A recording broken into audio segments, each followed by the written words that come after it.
always scandal in the church. From the very beginning, when St. Paul called it scandalon. It is a scandal. There's always scandal. So what's you asked what it meant to me. I know it sounds weird, but I think it's reasonable. That's the assurance that there's something behind it, that God is behind it. Because, okay, fine, we've had horrific popes. Fine, we've had bad priests. Fine, we've had every single kind of scandal anyone can ever conceive. We've had it, all right? And we're still going to have it. I mean, we're not going to be free of these things. The Catholic Church is no utopia. But which pope messed up the creed? Which College of Cardinals messed up the sacraments? Right? We're protected. We're protected by... any of them got together? Did the committee get together and rewrite the Our Father? No. We're protected. That's just not going to happen. So, if anything, I take reassurance that God's in charge of the whole thing. Your catechesis theory is I think there's a lot to it, and people could really research it. But we shouldn't think that good education is a prophylactic, a protection against error. Right. Because someone like Luther knew it. We shouldn't say Luther was uneducated. He knew exactly what he wanted. He's someone who decided to sweep the whole thing away. He did, right? He wanted to get rid of the whole thing. And people have argued with me, and they say, no, he wanted to reform it. Yes, but his arguments were demolitionists. They clearly meant to sweep everything away, and he himself was incapable of institutionalizing any kind of alternative. He really thought that everyone would agree with him and that the Jews would convert. He really did. He thought that that all Christian thinkers and all praying communities had been wrong for 1,500 years or more. One of my favorite quotes by him is, "I know nothing about history," or something like that. I'm just not interested in history. He's a revolutionary. That's who he is. So, and that, I think that's one of the reasons why he was so frustrated, so angry later in his life, and why he wrote those appallingly anti-Semitic things. He was frustrated. He thought he had failed. He thought he could really create the thing anew without creating anything. But anyway, that's Luther. So I think the most educated people are in some ways the most dangerous, aren't they? Right? I mean, what they can come up with can really lead people away from the life of simple faith, truth, and love. That's kind of what it comes down to, I think. Yeah, when I bring up the issue of the bad catechesis back then, it's not. I couldn't agree with you more, that as if that would have solved everything. But to me, it's like, what can we learn from that for now? Yes. When we look at the scandals that are in the church today, how can we work to prevent those in the future? How can we make sure our children, our families... Especially in our day and age when most of the population is literate, and literacy is an expectation, and we're in an information age, and with good grief with internet access, that we can get the right stuff out there. There's not a diffusion issue, right? That should be. The problem is too much stuff. The problem is the sorting and the cultural garbage that's out there, the distractions. It's with every blessing there comes the curses, right? It's just this is part of history. It's part of history. The other thing I just love about history is that it should teach us humility.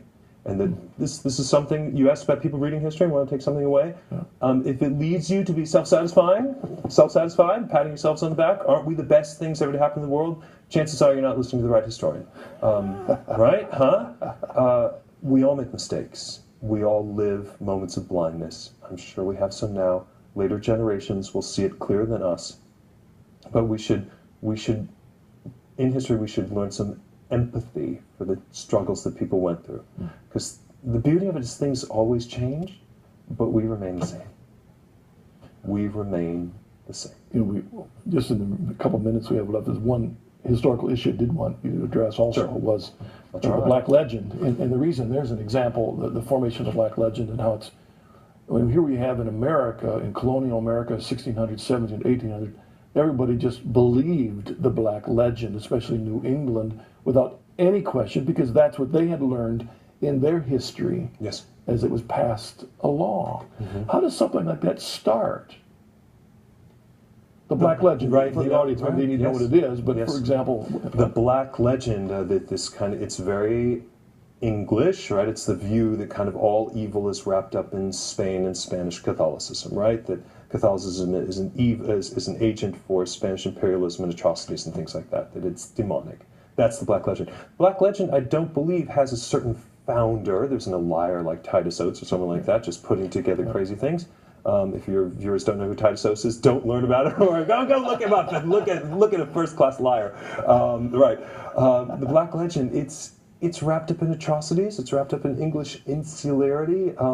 The Spanish monarchy wasn't perfect. Spanish armies weren't a bunch of saints. The Roman Catholic Church, the people who are in it are make mistakes. The bad moments on which the Black Legend is based are, many of them I wouldn't doubt are true. But then to take what it offers, to take the good in it, and to throw it away, and to characterize it as evil itself, is to fall for the temptation of locating evil in something that's here, and then making yourself the people who've got it all right, the people who don't make mistakes, and the people who can't work the same evil on other people, on the weaker around you. The Black Legend should be a lesson to us. The only reason I bring that up is I know a lot of non-Catholics that still believe it to this day. Sure, but in America, they accept it, and again, with our history, one thing that I've discovered in the last couple of years of reading history is that from 1620 until 1780, there wasn't a Catholic in New England.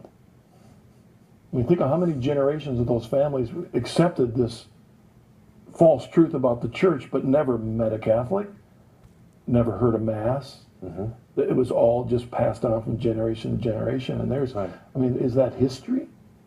And a lot of the books we read have this stuff that's passed on. And so to me, as Newman said, become deep in history. Yeah. Deep in history is, as you said, read more than one source, yes. Get back to the primary sources. Yeah. Were the early church fathers at all an effect on your own journey? Oh, Augustine. Ambrose, who I mentioned earlier. And then Augustine. Wonderful, wonderful people. Oh, yeah. And they're all there. We just got to read. It comes down to that one word. It's so easy just to watch in our day and age with YouTube and all the rest of it. But we've got to read and we've got to listen. And our Pope Benedict XVI is someone to read and to listen. He's written hundreds of books, and they deserve to be read. His most accessible works are Salt of the Earth and things like that, and God in the World. Those two titles I highly recommend to your audience, just to hear him, read him in a conversation. Salt of the Earth and God and the World, or in the World, God and the World, I think. Wonderful place to start. Just read. You're working on a book on Western civilization? Yes, and a historical novel, too. Oh, that's right. That's right. About